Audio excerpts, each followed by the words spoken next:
Bonjour, je suis Chloé, éducatrice comportementaliste chez Intuitive Énergie. Je fais cette vidéo pour toutes les personnes qui m'ont posé la question qu'est-ce que je pourrais faire pour que mon chien ne développe pas des problèmes après le confinement. Certains chiens ont vu le rythme changer énormément pour leur plus grand bonheur bien sûr, mais après le problème c'est que quand on va reprendre nos activités, nos chiens ne seront pas forcément dans ces activités et eux, ils auront été tout le temps en contact avec nous et d'un seul coup ils n'auront plus rien.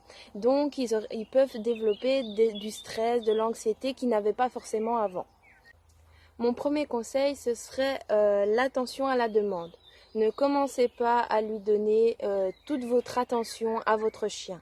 Ce que je veux dire par là, c'est que dès qu'il va vous demander de jouer, dès qu'il va vous demander des câlins, dès qu'il va vous demander énormément d'attention, essayez de ne pas lui donner.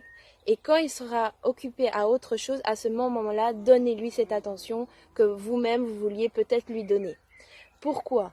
Pour lui apprendre que même si vous êtes là physiquement, vous n'êtes pas toujours à son attention, car quand vous allez recommencer à travailler ou votre rythme va recommencer, votre chien, lui, ne va pas comprendre pourquoi d'un seul coup, il n'a plus ce qu'il voulait avant, ce qu'il avait plutôt avant. Ensuite, zone interdite, ce qui veut dire que vous allez interdire une pièce de votre maison, ou plusieurs, c'est comme vous voulez. Par exemple, lui interdire la salle de bain, lui interdire les chambres, lui interdire une pièce de votre maison, lui interdire la cuisine. Pourquoi ? Pour qu'il s'habitue qu'à un moment donné, il est tout seul, quand vous serez dans cette pièce-là. Qu'il garde ce rythme qui n'est pas 24 heures sur 24 avec vous. Ensuite, c'est la surstimulation. Qu'est-ce que je veux dire par là? C'est ne pas commencer à jouer toutes les 5 minutes avec lui, pas commencer à faire des câlins toutes les 5 minutes, ne pas commencer à lui donner tout le temps votre attention. Car vous allez l'habituer à avoir tout ça et puis quand vous allez recommencer votre rythme, il ne l'aura plus et vous allez avoir un chien anxieux. Quand vous allez recommencer, occupez-le. Ce que je veux dire par là, c'est que quand vous allez partir de chez vous pour travailler ou pour aller faire vos courses ou quoi que ce soit d'autre, donnez-lui une occupation. Pourquoi ? Pour qu'il se dise dans sa tête « Ah, mon maître n'est pas là, mais c'est rien, j'ai un truc chouette ». Ce que vous pouvez lui donner, c'est des jouets avec de la nourriture dedans, comme les kongs par exemple, ou les balles avec des friandises.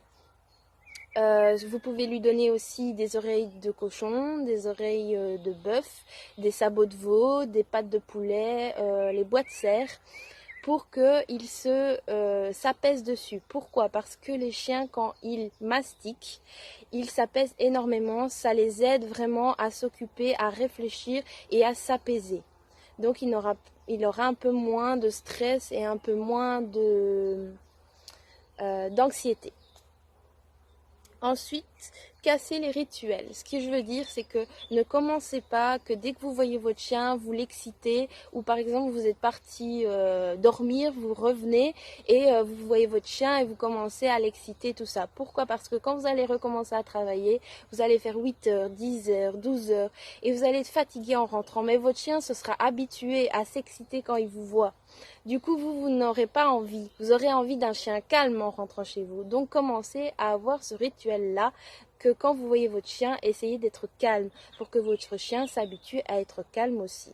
L'aider à s'apaiser. Qu'est-ce que je veux dire par là? C'est que vous pouvez mettre dans votre maison certains diffuseurs. Souvent, on recommande la marque Adaptil. C'est celle qui est le plus recommandée et qu'on trouve partout.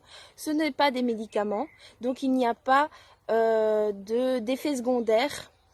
Et vous pouvez mettre ça quand vous partez de chez vous pour apaiser votre chien. Mon dernier conseil, et qui est le plus important pour moi, c'est de continuer à lui donner des activités. Pourquoi ? Parce que vous aurez promené votre chien, vous aurez joué avec lui, vous serez toujours avec lui. Et d'un seul coup, il n'aura plus rien et lui sera habitué, il aura l'énergie justement pour faire tout ça. Donc continuez à faire son heure de balade comme vous faisiez avant. Alors voilà, j'espère que ça va vous aider pour le après-confinement et que si vous avez d'autres petites questions, je suis là pour les répondre. Bonne journée!